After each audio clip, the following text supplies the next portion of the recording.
కీర్తనల గ్రంథము 101వ అధ్యాయము ధ్యానిద్దాం. నేను కృపను గురించి న్యాయమును గురించి పాడెదను. యెహోవా, నిన్ను కీర్తించెదను. నిర్దోష మార్గమున వివేకముతో ప్రవర్తించెదను.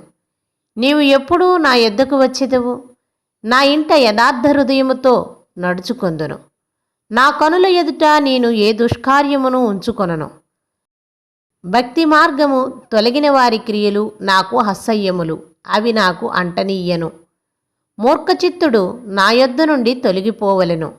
దౌష్ట్యమును నేను అనుసరింపను. తమ పొరుగువారిని చాటున దూషించు వారిని నేను సంహరించెదను.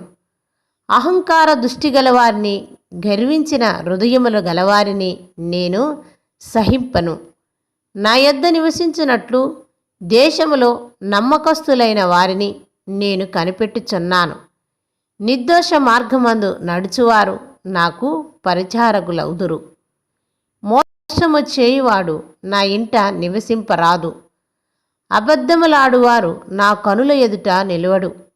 యెహోవా పట్టణములో నుండి పాపము చేయు వారందరినీ నిర్మూలము చేయుటకై దేశమందలి భక్తిహీనులందరినీ ప్రతి ఉదయమున నేను సంహరించెదను.